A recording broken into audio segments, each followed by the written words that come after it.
Grégory Martin, secrétaire général Midi-Pyrénées de la Confédération française de démocratie au travail. On dit rarement on dit souvent les initiales habituellement, la CFDT. Il y a le CFDT. mot démocratique, c'est intéressant surtout en ce moment. Ouais. Exactement, mais vous étiez en plénière, de quoi avez-vous parlé ?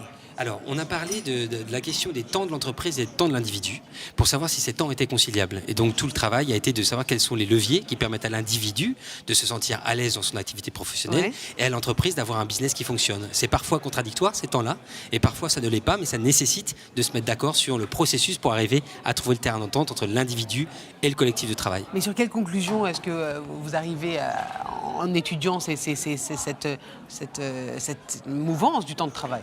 Eh bien, la question clé, c'est la question du temps d'échange, de dialogue social, de discussion entre les collaborateurs qui permettent de se mettre d'accord sur les bons curseurs. C'est-à-dire, par exemple, si on prend l'exemple du télétravail, comment le collectif de travail, dans le cadre du dialogue social, va pouvoir définir que le télétravail, ça peut être un jour, ça peut être 2 jours, pas plus, pas moins.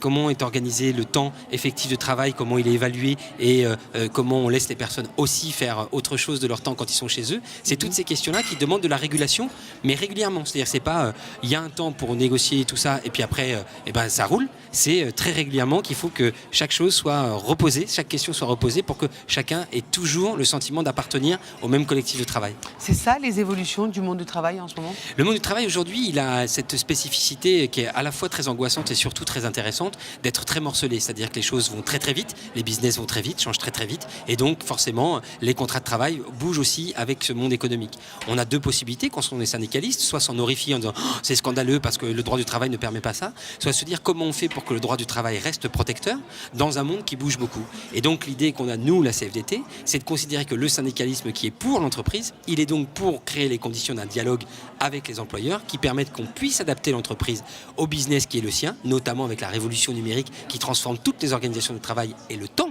qui est mis pour produire le résultat escompté d'une entreprise, avec les aspirations des salariés qui est de se sentir bien dans l'entreprise, la qualité de vie au travail, la reconnaissance, contribution, rétribution, la capacité de mobilité, comment l'entreprise prend en considération la formation professionnelle pour permettre que les salariés puissent, quand les temps changent, bouger et avoir acquis des compétences qui leur permettent de faire autre chose ailleurs. Mais il peut évoluer, notamment le droit du travail, dans ces évolutions-là. Par exemple, on voit, vous le dites vous-même, qu'on est tout le temps connecté, qu'on travaille tout le temps, on travaille après le bureau, avant le bureau.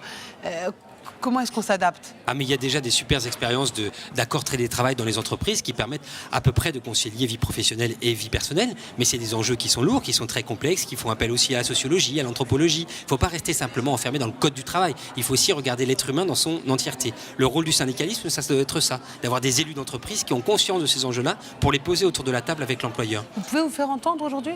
Alors ça arrive très souvent, vous savez, on vient de négocier et de réussir une passe d'armes avec la loi travail qui a créé pas mal de soucis puisqu'il y a encore des syndicats qui pensent qu'il faut déchirer des chemises pour se faire entendre et puis d'autres qui considèrent que le monde bouge beaucoup et qu'il faut créer de nouvelles sécurités pour les salariés. Dans cette loi travail, l'essentiel concerne le dialogue social et la capacité au plus près de là où se vit le business de permettre aux salariés et aux chefs d'entreprise de se mettre d'accord sur l'organisation du travail. Pour ça, il faut que 50% des salariés soient d'accord avec un accord de modification. Et donc, c'est des discussions, des échanges qui vont permettre de se dire ah oui, est-ce qu'on le fait, est-ce qu'on le fait pas, combien de temps ça va durer, quelle va être la rétribution en contrepartie, est-ce que je vais avoir le droit par exemple à des jours de formation supplémentaires, est-ce que après j'aurai peut-être une prime, est-ce que tout ça ne peut pas se négocier au niveau national. Il faut que par branche professionnelle et par entreprise on puisse être au plus près de là où ça se passe, qu'on voit bien que les boîtes aujourd'hui quand même les business à 3 mois, 4 mois, 5 mois c'est le grand maximum et donc du coup il faut que tout le monde puisse s'adapter mais toujours en ayant à cœur le fait que ce qui fait la force d'une entreprise c'est aussi les salariés qui triment et qui se battent pour que l'entreprise continue à vivre. Le salarié aujourd'hui, il est heureux ? Écoutez, c'est marrant que vous me posiez cette question. On a lancé une grande enquête qui s'appelle Parlons Travail.